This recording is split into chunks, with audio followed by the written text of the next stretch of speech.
ಉಪ್ಪು ಹುಳಿ ಮೆಣಸಿನ್ಕಾಯಿ ಫಸ್ಟು ನಾವು ಇದು ಮಾಡಬೇಕು, ಮಿಕ್ಸಿ ಮಾಡಬೇಕು. ಮೆಣಸಿನ್ಕಾಯಿ ಮಿಕ್ಸಿ ಮಾಡಿ ಆಮೇಲೆ ಕೊಬ್ಬರಿ ನಾವು ಎಷ್ಟು ತಗೊಂಡಿರ್ತೀವೋ ಅದರ ಮುಕ್ಕಾಲು ಭಾಗದಷ್ಟು ನಾವು ಕಡಲೆ ತಗೋಬೇಕು. ಕಡಲೆನ ನಾವು ಜಾಸ್ತಿ ಹಾಕ್ಬಿಟ್ರೆ ಬರೀ ಕಡಲೆ ಅಂತ ಕಡಲೆ ಹಿಟ್ಟು ತಿಂದಂಗೆ ಆಗುತ್ತೆ, ಆ ರೀತಿ ಟೇಸ್ಟ್ ಬರುತ್ತೆ. ಕೊಬ್ಬರಿ ಸ್ವಲ್ಪ ಜಾಸ್ತಿ ಇದ್ರೇ ಚೆನ್ನಾಗಿ. ಕೊಬ್ಬರಿ ಆಮೇಲೆ ಉಪ್ಪು, ಬೆಲ್ಲ, ಹುಳಿ, ಖಾರ ಇದು ಚೆನ್ನಾಗಿದ್ದರೆ, ಎಲ್ಲ ಸಮ ಆಗಿದ್ದರೆ ಚಟ್ನಿ ಪುಡಿ ಒಂಥರ ಟೇಸ್ಟಿಯಾಗಿರುತ್ತೆ. ಸ್ವಲ್ಪ ಜಾಸ್ತಿ ಆದ್ರೂ ಒಂಥರ ತಿನ್ನೋಕ್ಕಾಗಲ್ಲ. ಚಟ್ನಿ ಪುಡಿ ತುಂಬಾ ಚೆನ್ನಾಗಿ ಬರುತ್ತೆ ನಮ್ಮ ಮನೆಯಲ್ಲಿ.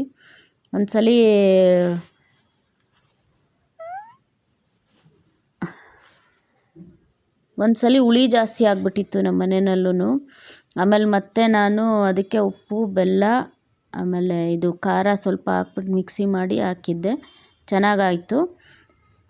ಚಟ್ನಿ ಪುಡಿ, ಆಮೇಲೆ ಇದು ಚಕ್ಲಿ, ರವೆ ಉಂಡೆ, ಬೇಸನ್ ಉಂಡೆ, ಆಮೇಲೆ ಅವಲಕ್ಕಿ ಖಾರ ಹಚ್ತಾರಲ್ಲ ಅವಲಕ್ಕಿ ಹುರಿತಾರಲ್ಲ ಆ ರೀತಿ ಮಂಡಕ್ಕಿ ಹುರಿಯೋದು ಅದೆಲ್ಲನೂ ಮಾಡಿಕೊಡ್ತೀನಿ.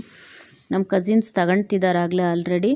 ಖಾರದ ಪುಡಿ, ಮಸಾಲೆ ಪುಡಿ, ಆಮೇಲೆ ಇದು ಧನಿಯಾ ಪುಡಿ, ಮಿಕ್ಸ್ ಪುಡಿ ಅಂತಂದರೆ ಸಾಂಬಾರು ಪುಡಿ ಅಂತಾರೆ ಅದಕ್ಕೆ, ಅದು ಮಾಡ್ತೀನಿ. ಯಾರಾದರೂ ಬೇಕಾದರೆ ನನಗೆ ಕಾಂಟ್ಯಾಕ್ಟ್ ಮಾಡ್ಬೋದು. ನಾನು ಈಗ ಲಾಗು ಹಾಕ್ತಾಯಿಲ್ಲ, ಈಗೀಗ ಹಾಕ್ಬೇಕಂತ ಅಂದ್ಕೊಂಡಿದ್ದೀನಿ. ಹಾಕ್ತೀನಿ ಕೂಡ, ನೆಕ್ಸ್ಟ್ ಇಯರಿಂದ ಹಾಕ್ತೀನಿ. ಇದು ಚಟ್ನಿ ಪುಡಿ ಯಾವ ರೀತಿ ಮಾಡೋದಂತೇಳಿ ತೋರಿಸಿದ್ದೀನಿ ನೋಡಿ. ಫಸ್ಟು ಇದು ಮೆಣಸಿನ್ಕಾಯಿನೆಲ್ಲ ಪುಡಿ ಮಾಡ್ಕೊಂಡು ಆಮೇಲೆ ಅದಕ್ಕೆ ಎಲ್ಲ ಮಿಕ್ಸ್ ಮಾಡಿಬಿಟ್ಟು ಎಲ್ಲ ಒಟ್ಟಿಗೆ ಹಾಕಿ ಪುಡಿ ಮಾಡೋದು. ಅದು ಸ್ವಲ್ಪ ಸ್ಕಿಪ್ ಆಗಿಬಿಡ್ತು ತೋರಿಸೋದು. ಚಟ್ನಿ ಪುಡಿ ನೋಡಿ ರೆಡಿ ಆಯಿತು. ಇದೊಂದು ಮನೆಯಲ್ಲಿ ಇದ್ರೇ, ಈಗ ಸಾರು ಇಲ್ಲ ಅಂತಂದ್ರೂ ಈ ಚಟ್ನಿ ಪುಡಿ ಅನ್ನ ತುಪ್ಪ ಹಾಕ್ಕೊಂಡು ತಿನ್ಬೋದು. ಸ್ಟಾರ್ಟಿಂಗಲ್ಲಿ ನಾನು ತೋರಿಸ್ದೆ ಯಾವ ರೀತಿ ತಿನ್ನೋದಂತೇಳಿ.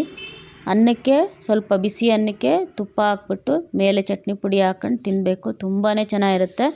ಇಲ್ಲ ಚಟ್ನಿ ಪುಡಿ ಮೊಸರು ಅನ್ನ ಹಾಕ್ಕೊಂಡು ತಿನ್ಬೋದು.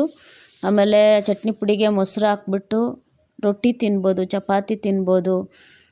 ಉತ್ತರ ಕರ್ನಾಟಕದಲ್ಲೆಲ್ಲ ಜಾಸ್ತಿ ಇದೇನೆ, ಚಟ್ನಿ ಪುಡಿಗಳೇ ಜಾಸ್ತಿ ಮಾಡ್ತಾರೆ. ಹುಚ್ಚೆಳ್ಳು ಚಟ್ನಿ ಪುಡಿ ಅಂತೆ, ಕಡಲೆ ಬೀಜದ್ದು, ಆಮೇಲೆ ಕಡಲೆ ಚಟ್ನಿ ಪುಡಿ, ಈ ವೆರೈಟಿ ಮಾಡ್ತಾರೆ.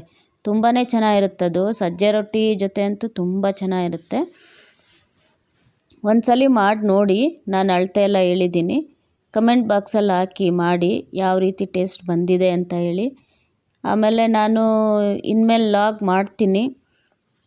ನನಗೆ ಏನೇನು ಅಡುಗೆ ಬರುತ್ತೋ ಅದನ್ನೆಲ್ಲ ತೋರಿಸ್ತೀನಿ. ಆಚೆ ಕಡೆ ಹೋದರೆ ಆಚೆ ಕಡೆದು ತೋರಿಸ್ತೀನಿ. ನಾನು ಜಾಸ್ತಿ ಸಾಮಾನ್ಯ ಆಚೆ ಕಡೆ ಹೋಗಲ್ಲ ಎಲ್ಲಿಗೂ. ಇನ್ಮೇಲಿಂದ ಕಂಟಿನ್ಯೂಸ್ ಲಾಗ್ ಬರುತ್ತೆ ನೋಡಿ. ನೆಕ್ಸ್ಟ್ ಇಯರಿಂದ ಅಂತೂ ಕಂಟಿನ್ಯೂಸ್ಸು ಡೈಲಿ ಹಾಕ್ತೀನಿ. ನಮಗೂ ಪ್ರೋತ್ಸಾಹ ಮಾಡಿ ಅಷ್ಟೇ, ಇನ್ನೇನಿಲ್ಲ. ಸಬ್ಸ್ಕ್ರೈಬ್ ಮಾಡಿ, ಲೈಕ್ ಮಾಡಿ, ಶೇರ್ ಮಾಡಿ, ಕಮೆಂಟ್ ಒಳ್ಳೊಳ್ಳೆ comments hockey please. Okay, chutney ಪುಡಿ ಮಾಡೋದು ಹೇಗೆ ಅಂತ ತೋರಿಸ್ಕೊಟ್ಟಿದ್ದೀನಿ. ಮನೆಯಲ್ಲಿ ಮಾಡಿ ನೋಡಿ, ಮಾಡಿ ಕಲಿ ಅಂತ ಹೇಳ್ತಾರೆ ದೊಡ್ಡವರು. ಆ ರೀತಿ ಮಾಡಿ ನೋಡಿ, ಟೇಸ್ಟ್ ನೋಡಿಬಿಟ್ಟು ನನಗೆ ಕಮೆಂಟ್ ಬಾಕ್ಸಲ್ಲಿ ಹಾಕಿ ಯಾವ ರೀತಿ ಬಂದಿದೆ ಅಂತ ಹೇಳಿ. ಆಮೇಲೆ ಹೇರ್ ಆಯಿಲ್ ಮಾಡ್ತಾಯಿದ್ದೀನಿ ಈಗ. ಹೇರ್ ಆಯಿಲ್ ಯಾರಿಗಾದ್ರೂ ಬೇಕಂತಂದರೆ ಕಮೆಂಟ್ ಬಾಕ್ಸಲ್ಲಿ ಹಾಕಿ. ನನಗೆ ಬೇಕು ಅಂದರೆ ನಾನು ಮಾಡಿ ತೋರ್ಸೋಕ್ಕಾಗಲ್ಲ, ಅದು ನಾನು ಬೇಕಾದರೆ ನಿಮಗೆ ಕಳಿಸ್ಕೊಡ್ತೀನಿ. ನಾನು ಎಷ್ಟೆಷ್ಟು ವಾಟ್ಸಪ್ ನಂಬರ್ ಹಾಕ್ತೀನಿ, ಆ ನಂಬರಿಗೆ ಫೋನ್ ಮಾಡಿದ್ರೆ ಆಯಿತು. Thanks for watching, bye, see you. ನೋಡಿ ಇದೇನೆ ನಾನು ಏನೇನು ಮನೇಲಿ ಯಾವ್ಯಾವ ಪ್ರಾಡಕ್ಟ್ ಮಾಡ್ತೀನಿ ಅಂತೇಳಿ ತೋರಿಸಿದ್ದೀನಿ. ಇದು ಪಾರ್ಸಲ್ ಮಾಡಿದ್ದೀನಿ, ಆರ್ಡ್ರು ಬಂದಿತ್ತು, ಹಂಗಾಗಿ ನಿಮಗೆ ಅದನ್ನೇ ತೋರಿಸ್ತಿದ್ದೀನಿ. ಚಕ್ಲಿ, ರವೆ ಉಂಡೆ, ಆಮೇಲೆ ಅವಲಕ್ಕಿ ಹೇಳಿದರು, ಅದನ್ನು ಮಾಡಿದ್ದೆ. Thanks for watching once again, bye, see you in next